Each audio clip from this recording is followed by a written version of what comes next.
today I'm going to read what I'm going to say, because if I think it came from the heart, that's what I've written is, I don't necessarily know that that I could make it. So, good afternoon, I'm Glenn Combs. For the past 3 years, I've been lucky enough to serve as a senior advisor to Administrator O'Keefe, Sean.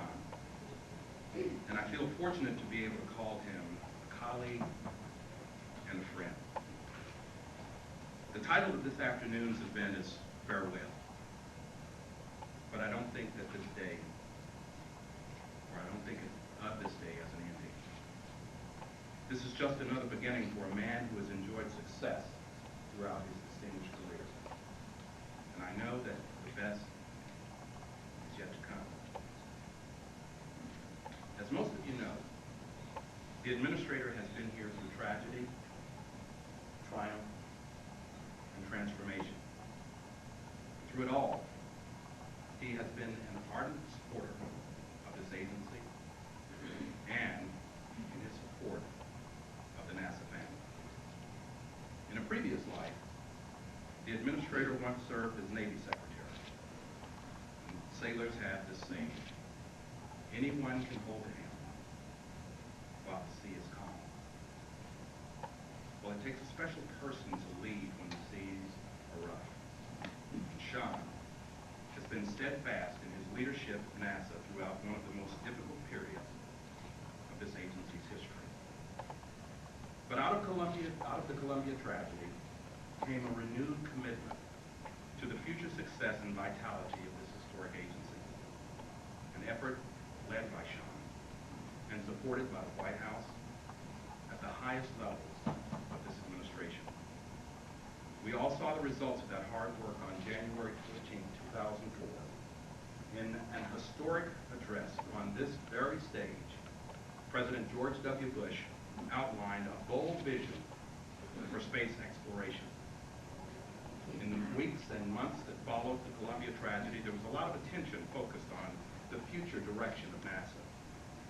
And there were a lot of people, members of Congress, the media, all of whom said that NASA needed a new and a clear vision for the future. We now have that vision. It will take our mission of exploration and discovery beyond low Earth orbit, back to the moon, and will eventually lead humans to Mars and beyond. Sean was at the helm of NASA for 3 years, but his legacy will be felt for generations to come. And a new generation of explorers will one day look back at this time and realize that humanity's future in space took a very, very, very dramatic turn. Our new direction is not lost on those interested in the future of exploration. In fact, even writers in Hollywood have taken notice of NASA's new vision for space exploration. A new, if you will, Star Trek. Greetings from Starfleet. I'm Scott Bakula. As Captain Jonathan Archer on the television series Star Trek Enterprise, my mission is to boldly go where no one has gone before. As NASA Administrator, Sean O'Keefe has worked hard so that someday, this science fiction will be science fact.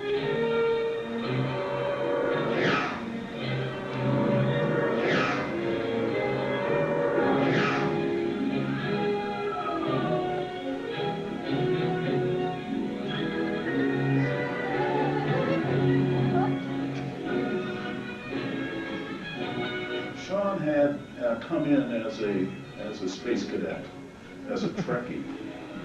His reputation was in the financial area, and so I think there were lots of folks who did not truly understand what his potential was. They knew what he could currently do, but didn't realize the excitement that he had when he came into the agency. From the start, Administrator Sean O'Keefe led the National Aeronautics and Space Administration through an aggressive and comprehensive management transformation. The second week that Sean O'Keefe was here at NASA 3 years ago, I remember having a VITS with the center directors, which I sat in, And I remember Sean talking about the President's management agenda, the 5 focus areas, and he mentioned that strategic human capital management was the linchpin of those 5. I remember thinking, oh my God, this is going to be a huge challenge in the coming years. But on the other hand, I thought there's somebody here in the agency now that really is going to take this seriously. The administrator came up with a concept of freedom to manage. In other words, to remove barriers so that we could manage NASA more efficiently. Ultimately, freedom to manage enables employees to more freely and responsibly affect change in their fulfillment of NASA's mission. Sean brings such a broad perspective. Early on, when Myron Webb, myself, and Sean was talking about One NASA and what the team was proposing to do in terms of unifying the agency, Sean was the early advocate that recognized the value of implementing such a program. He's clearly been our champion for these last 2 years. He also had something quite wise during that very first discussion we had some 2 years ago. And that was, Johnny, the real success of One NASA will be determined after I've departed the agency. Already successful, O'Keefe's championing before Congress a fix of NASA's age-old problem of brain drain. Passage of the NASA Flexibility Act gives the agency more latitude in its recruitment and retention of a highly skilled workforce. February 1st, 2003, America loses 7 brave astronauts. Not since the Challenger tragedy in 1986 has NASA suffered such a catastrophic loss. For all his plans and ideas for transforming the agency, Sean O'Keefe could never have imagined the grief, self-reflection, and public criticism NASA faced. This is indeed a tragic day for the NASA family, for the families of the astronauts who flew on STS-107, and likewise tragic for the nation. And the agency is known for its ability to recover quickly from a tragedy and move into a triumph. And we have examples of that with the 204 fire, and then immediately after, walking on the moon. The Challenger, and then the Hubble, and Columbia, and space exploration. These are difficult. The early ones were difficult. This one is difficult.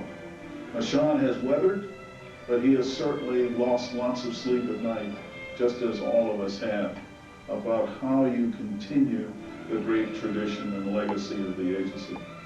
With Administrator O'Keefe at the helm, NASA weathered a most tragic storm, the loss of the Space Shuttle Columbia. He helped right the agency and set it back on course.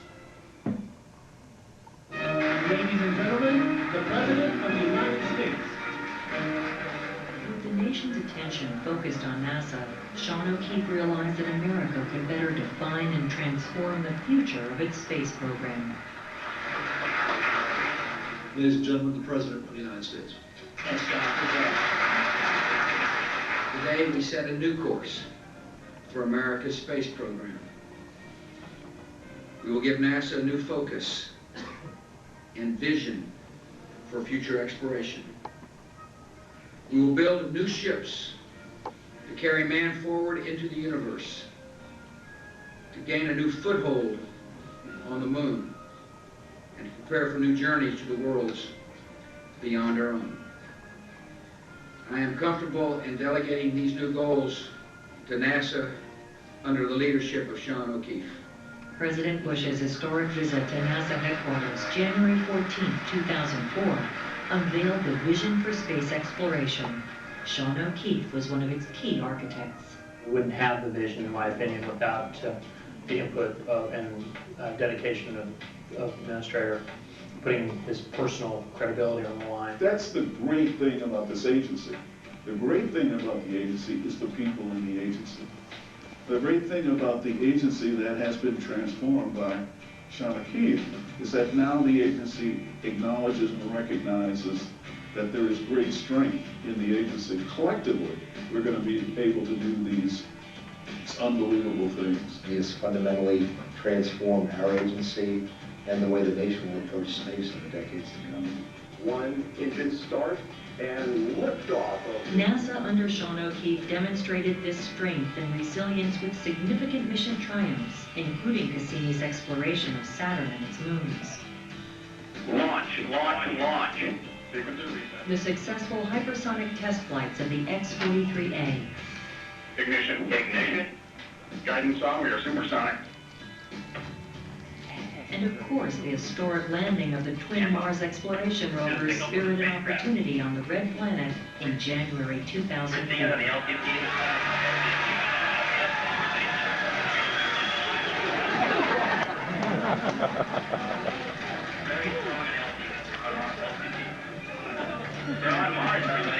Today, America has a serious shortage of young folks entering the field of mathematics and science. This critical part of our mission is to inspire the next generation explorers so their work can go on. This educational mandate is imperative. Beginning with his first address as administrator in April 2002, Sean O'Keefe has stressed that the future of America's space program depends on educating and inspiring our youth about the marvels of math, science, and technology. We have 4 Pathfinder initiatives: the Educator Astronaut Program, the NASA Explorer Schools, NASA Explorer Institutes, and the Science and Technology Program. All 4 of those Pathfinder initiatives will support us in accomplishing the vision for space exploration. Sean set the bar for inspiring the next generation of explorers, and thanks to him, we will continue to inspire the next generation, as only NASA can. As he prepares for a new career challenge, Sean O'Keefe can be proud of his legacy at NASA. Through tragedy, triumph, and transformation, Sean O'Keefe has led the agency back on its path to the future, where the vision for space exploration will take us from the Earth to the Moon, Mars, and beyond, and someday make this science fiction science fact. Administrator O'Keefe, I think, will be viewed as James Webb was as administrator, where he came in, brought the President's management agenda, fundamental change to the space station program, got that on track, and gave us the chance of a lifetime for the vision of space exploration, and really put the nation on course for a decades-long exploration into Moon, Mars, and beyond. And as we say in the astronaut business, Godspeed, Sean O'Keefe.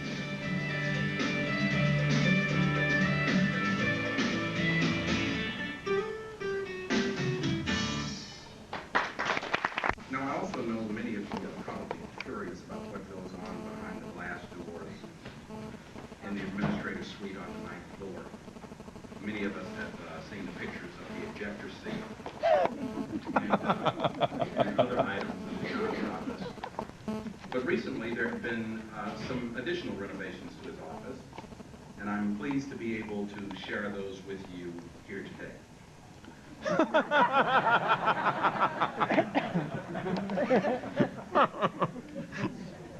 Our hidden cameras managed to catch this thoughtful moment with the administrator. Hard at work, trying not to look excited about being on his new bridge. Okay. Although moments later he was heard giving the order to go to red alert and raise the shield. And when Sharon asked about his next appointment, he said, "Make it so." Throughout Sean's tenure, we've seen dramatic technological advances, from the Mars rover's Spirit and Opportunity to the X-43A hypersonic flights to the redesign of NASA's internet homepage, which got nearly 18 billion hits last year. He even changed the way that we communicate with one another. Sean is the first NASA administrator to use a BlackBerry. Here, we see Sean and me taking full advantage of this exciting communications technology. This photo captures me sending an important message to the administration.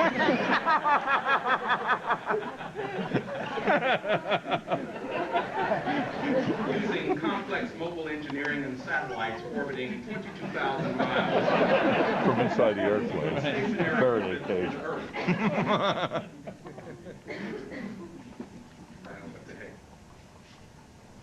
It was all done just so that I didn't have to turn over and look over and let him catch the true efficiency that we have. The photo brings back a lot of personal memories regarding my travel with Sean. We've literally seen the world together. But one story comes back very vividly to me, and Retha will remember this particular story. On the NASA planes, I fly first class, meaning I'm in my own cabin. Retha joined me that night, and we were watching a movie, and Sean was sitting back in coach, and decided that he wanted to join us in first class, and there was a bench on NASA 4. And Sean came up and started talking for a few minutes and fell asleep. It was time for Retha and I to fall asleep, but there was some strange noise emanating from the administrator. Laura, I do not know how you can sleep with this.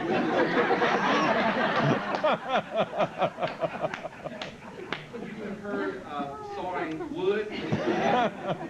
This was sawing the forest. It was absolutely unbelievable. But we could go on and on with stories, sir, but I'm not going to bore the NASA family with those. We're pleased to have another Star Trekker with us today. One person who worked very closely with Sean over the past couple of years was our former chief scientist, Dr. John Grunsfeld.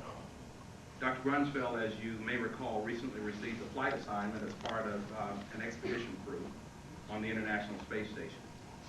John is in Russia right now as part of his astronaut training, and he is joining us on the telephone from Star City. John? Thank you very much, Glenn. It's always a pleasure, and Mr. O'Keefe, thanks very much for banishing me to Star City. My winter survival course, that's the Soyuz emergency course, where we did indeed saw an entire forest over the last 3 days. And as a result, I haven't gotten much sleep. But the program here, I have to tell you, is really a tremendous program, major first step in our exploration program. And the people here in Russia, the cosmonauts, the folks in the Russian Space Agency, have a tremendous appreciation for how you've galvanized this partnership and got us on our way in the exploration program. It's been quite a ride for me working for you as the chief scientist, very exciting. And I have to say one of the highlights for me is the standing team you've put together and nurtured in your leadership at NASA, and I want to thank you for that. But I do also have to apologize to you for the particularly sneaky way I asked you for leave so I could go climb Mount McKinley in Alaska in front of our good friend Senator Stevens of Alaska. That was mean, and I apologize.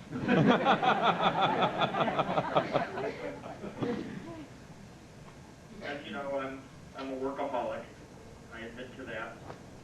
And as many of you have heard me say, you're the first boss that I haven't been able to keep up with. That garners my highest respect, the effort you put into this agency on behalf of our country, in fact, on behalf of the world. And for that, my thanks go to Laura and your family for just a tremendous joy and pleasure to work with you and for sharing you with the NASA family. The last thing I'd like to do is to share with everyone else the left-hand story. After STS-109, the Hubble Space Telescope, which I believe was your first shuttle mission, I came down the stairs and I would say joyous and really happy to be back on planet Earth after successfully servicing the Hubble mission. We pulled off what many said was an impossible mission. I got to the bottom of the stairs, and there you were, and I thought, you know, if ever there's a time to not have to think about ceremony, it's now. We've just come back from a space mission. I got to the bottom of the stairs, and we met, and you said, I'd like to shake the hand of the person that did the power control unit on Hubble. And being a little bit bold at that time, I said, well, I'll give the administrators my left hand, because that's the hand that did the power control. And we shook left hands, and that handshake was truly the beginning of our friendship, and one which I hope will continue for many years. And so from your Southpaw savant to Louisiana State University, I know you'll do for LSU what you've done here at NASA and open the road to the stars for the students there. And from all all of your friends in the astronaut office, I'd like to wish you fair winds and following Steve.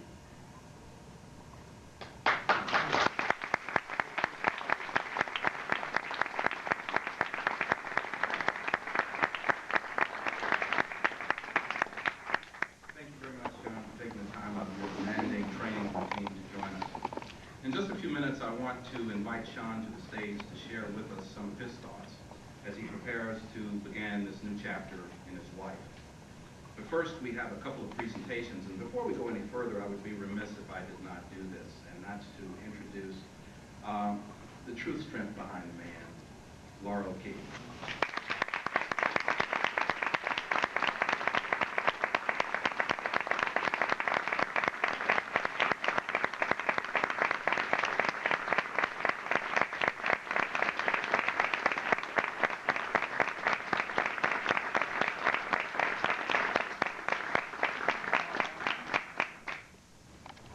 At this time, I'd like to invite Chief Pilot Dennis Wallingsworth to the stage. Dennis is from the FAA Hangar 6 and has made more than one trip with the administrator.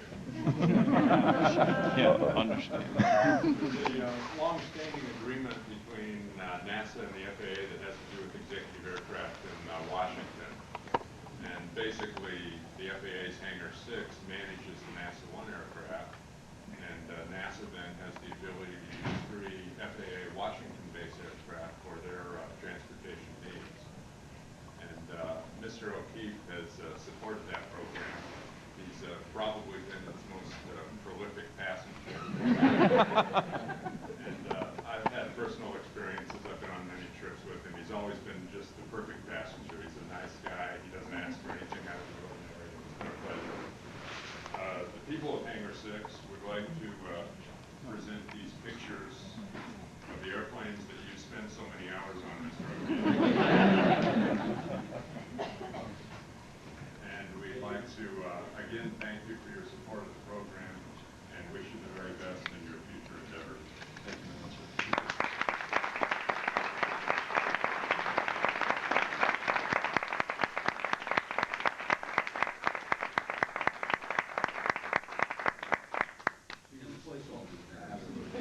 Dennis, you probably wouldn't say that if you were sitting in the back where Rita and I would sit. Now it is my pleasure to introduce our Deputy Administrator, Fred Gregory, who has a special presentation.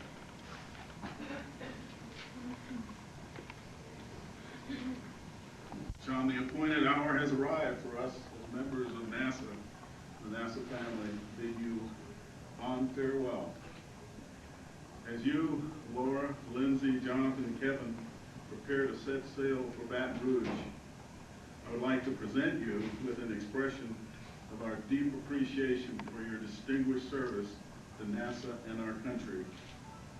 In considering a keepsake to mark these 3 very eventful years, I thought about the inspiration you have always drawn from our nation's heritage of exploration on the high seas.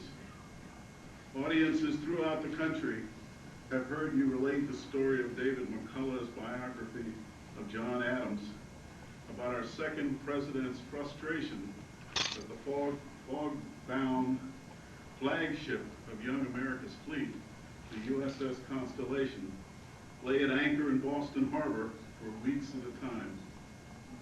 You've told the story to drive home the point that just as our youthful nation had to move beyond the age of sail to the age of steam in order to extend its reach in global commerce, so must we similarly embrace a 21st century age of technological steam in our quest to extend humanity's exploration horizons.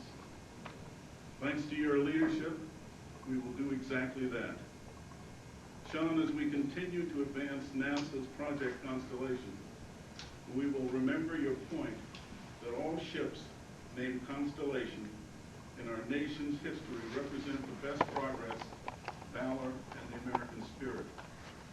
Accordingly, it will be a great pleasure to present you with an authentic white oak planking from the sloop of war USS Constellation, the second American vessel to carry this proud name.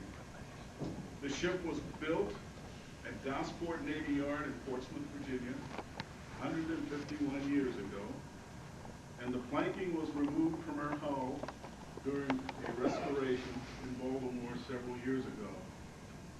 I hope you continue to draw some inspiration from this ship during the momentous events you will face in the future, such as when LSU Tigers face off against Auburn, miss, or assuming you can raise the bar, the mighty Air Force Academy.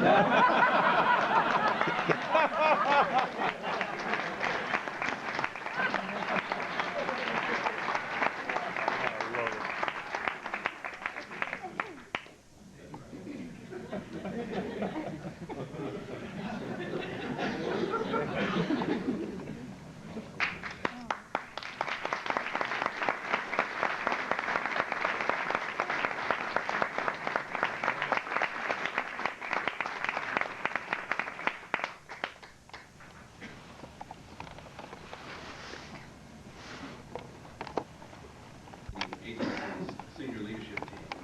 We'd now like to present you with a table that contains some very special symbols from your years of dedicated public service. If you would, please. In recognition of your distinguished service to NASA and the United States government, this table contains the Assistant Secretaries of Defense and General Counsel flag, the U.S. Secretary of Navy flag, signifying that you once held a higher office in the Navy than an assistant secretary named Franklin Roosevelt, an American flag that flew over the Pentagon on New Year's Eve, and I have for you a gift from Secretary Rumsfeld. He actually signed it with the authentication of the American flag that flew over the Pentagon. And of course, one of our favorites, the NASA flag that graced your office during your term as administrator. That is from your NASA family and the senior leadership of the agency.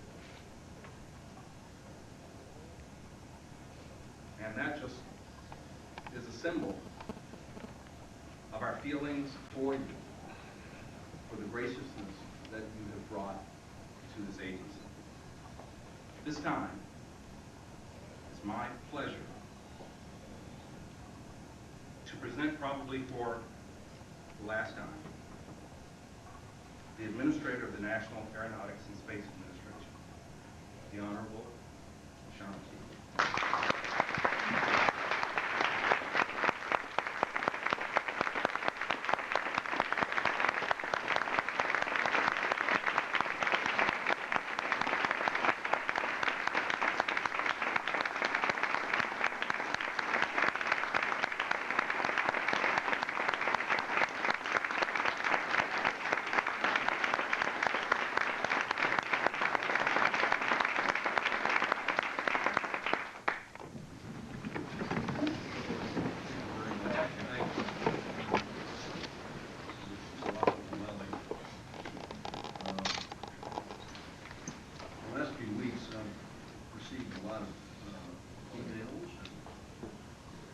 Lots of comments from lots of friends and colleagues around the agency, and just kind of things that have just been positively overwhelming in terms of the kind of commentary folks have offered.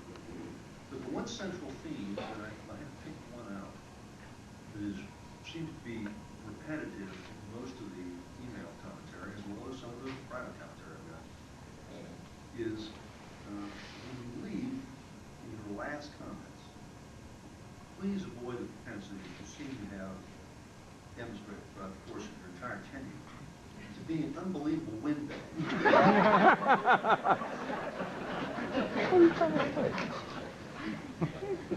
I'm taking that criticism. As a consequence, I will be brief. This is a lot uncomfortable.